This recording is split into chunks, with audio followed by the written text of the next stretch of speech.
Hello and welcome back class 6 students. So we will start and continue the chapter number 7 of Vice Minister on the page number 43. In the last our previous class what we have done, we have read about Vice Minister कि वो किस तरह का person था और king किस तरह का पर्सन था। एक छोटा सा एक्सीडेंट होने पर यानी कि उसके एक मिडल फिंगर पर कट लगने पर he was like angry a lot. तो अब आगे हम ये पढ़ेंगे कि वो इस गुस्से को कैसे अपनी कोर्ट में दिखाता है। तो चलो अपनी बुक्स ओपन कीजिए आप and let's start reading. Finally he have them throne into the palace dungeon. अभी इतना गुस्सा होने के बाद उसने अपने अटेंडेंट्स के साथ क्या किया, उसने उन्हें जो है कहाँ पर डाल दिया, जेल में डाल दिया। When the king set down his anger was quite plain to the assembly. अभी जो राजा था जब वो आराम से बैठ गया यानी कि उसका गुस्सा थोड़ा सा ठंडा हुआ तो वो क्या देखता है, अपनी असेंबली की तरफ देखता है। His cheeks were crimson with rage, यानी कि उसके जो गाल थे वो किस तरह से गुस्से से, रेज का मीन्स एंगर, ठीक है, उससे गुस्से से पूरे लाल हो चुके थे। He glared at them and roared now you fools answer me this. अभी ग्लोड का मतलब है कि जब हम किसी को घूर कर देखते हैं, मतलब कि गुस्से से देखते हैं जब किसी को हम, और उसने क्या किया, घूर कर सबको देखा और चिल्लाया, ना अब तुम मुझे बेवकूफ़ों जवाब दो कि why I have been cut and not any of you. अब मुझे तुम ये बताओ कि सिर्फ मुझे क्यों कट लगा, तुम में से किसी को क्यों नहीं लगा। All of the minister shuffled nervously and pretended to be the thinking. अभी जो सारे मिनिस्टर थे वो इधर उधर देखने लग गए नर्वस होके। अब उनके पास इस चीज़ का जवाब ही नहीं था कि राजा को क्यों लगा और हमें क्यों नहीं लगा। अब ऑब्वियसली अब किसी एक को लग गया तो इतने सारे जवाब कैसे दे सकते हैं, राइट। तो वही अब वो नर्वस होकर एक दूसरे सोचने की क्या करने लगे, नाटक करने लगे कि हाँ अभी कोई ना कोई तो जवाब देना ही पड़ेगा राजा को। They knew better than to enrage the king further by offering a reason. अभी उनको ये भी पता था कि अगर राजा को गुस्सा नहीं दिलाना है तो उन्हें क्या रहना पड़ेगा, उन्हें चुप रहना पड़ेगा, उन्हें कोई ना कोई जो बहाना तो बताना ही पड़ेगा। अगर उन्होंने कुछ भी ऐसा बोल दिया जिससे राजा को क्या हो गया, और ज़्यादा गुस्सा आ गया, तो उनके साथ भी वही हालत होगी जो कि इनके साथ हुई थी अटेंडेंट्स के साथ, यानी कि उनको भी कहाँ डाल दिया जाएगा, डंजन्स में।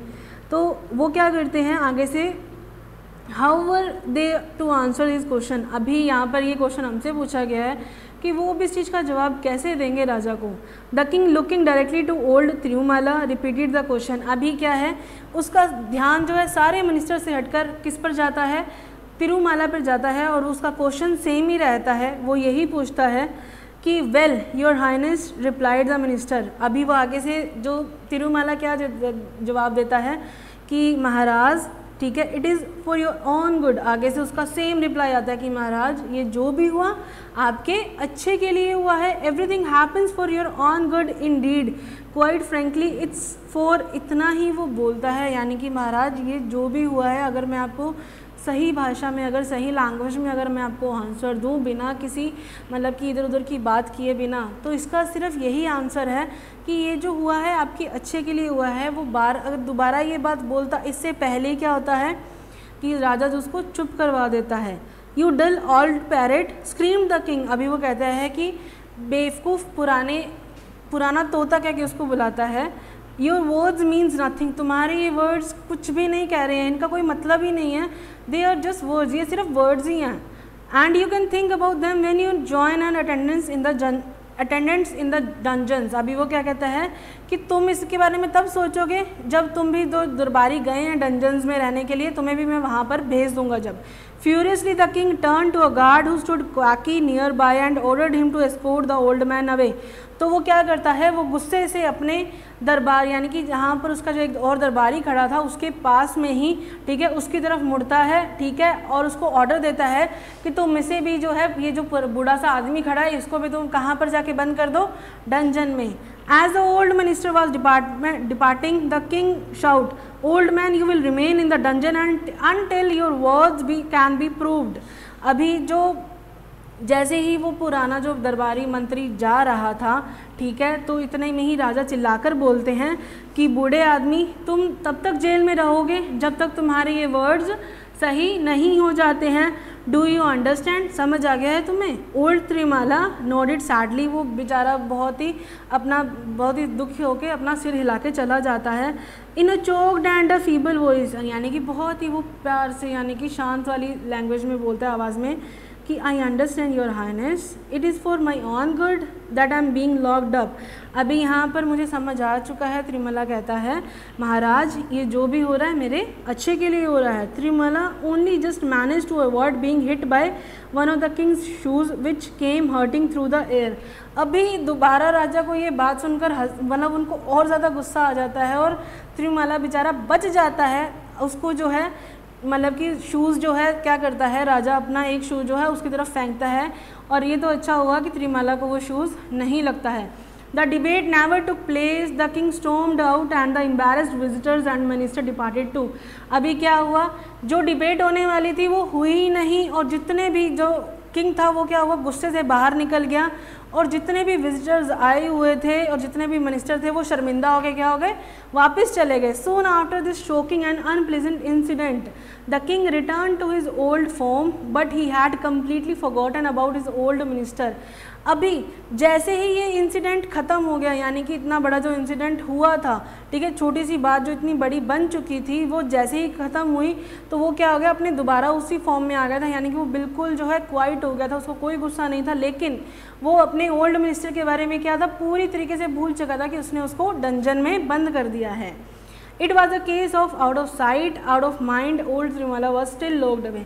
ये वो केस हो गया था कि दिमाग से निकल गया है, मतलब दिमाग में ये बात नहीं रही है और अभी तक जो त्रिमला था वो कहाँ पर बंद था, डंजन में।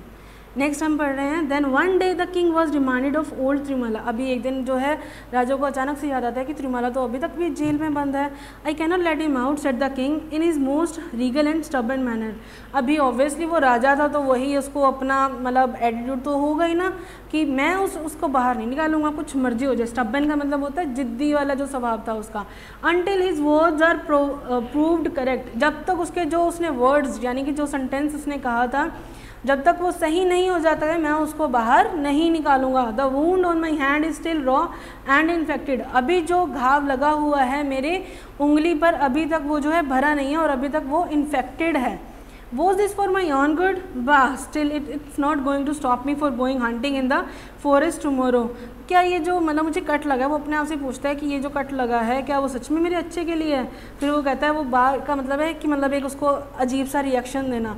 यहाँ पे एक्सक्लेमेटरी साइन लगा हुआ है ना, एज वी नो कि जहाँ पर एक्सक्लेमेटरी साइंस होते हैं वहाँ पर मतलब होता है कि हम कोई ना कोई अच्छी वाली फीलिंग बुरी वाली फीलिंग क्या करते हैं, एक्सप्रेस करते हैं। तो वो कहता है कि ये जो कट मुझे लगा है ये मुझे जो है कल जो मैं शिकार पर हंटिंग के लिए जा रहा हूँ उससे मुझे नहीं रोक पाएगा। The next morning the king and his friends road out of Gajpura on horse back. अगली सुबह क्या होता है, जो किंग और उसके दोस्त होते हैं अगले दिन गजपुरा से निकल जाते हैं घुड़सवारी पर। हॉर्स बैक का मतलब है कि घोड़े पर वो चले जाते हैं। At mid day they arrived at the thick forest, यानी कि दोपहर यानी कि शाम ढल जाती है, वो कहाँ पर पहुँच जाते हैं, घने से जंगल में पहुँच जाते हैं। After the hot and dusty journey the hunting party was relieved when they arrived at a cool river. यानी कि इतनी गर्मी और इतनी धूल भरी जर्नी यानी कि इतनी लंबी जर्नी करने के बाद जो हंटिंग पार्टी यानी जो शिकार करने गए थे उनको जो है थोड़ा सा रिलीफ यानी कि थोड़ा रिलैक्स हो जाते हैं जब वो कहाँ पर पहुँचते हैं, ठंडी सी नदी के पास वो वहाँ पर पहुँचते हैं। दे डिसमाउंटेड टू रेस्ट। डिसमाउंटेड का मतलब है कि वो जो है घोड़ों से उतरकर रेस्ट करने के लिए थोड़ी देर रुकते हैं। The king although tired and hungry did not wait. अभी जो किंग था वो क्या था, वो भी बहुत ज़्यादा थक चुका था और बहुत ज़्यादा भूखा था और उसने एक सेकेंड का भी वेट नहीं करा कि हमें और आगे जाना चाहिए। He took his bow and quiver of arrows and set off on foot along the bank of the river. अभी वो क्या करता है, उसके पास जो उसका धनुष और जो उसके जितने भी एरोज थे वो क्या करता है, वो सबको एक जगह रख देता है और जो है कहाँ पर जाके बैठ जाता है, वहाँ पर यानी बैंक ऑफ द रिवर यानी कि नदी के किनारे जाकर बैठ जाता है। I shall bring back some tasty meat for our dinner he shouted making his way over the rocks and disappearing into the forest.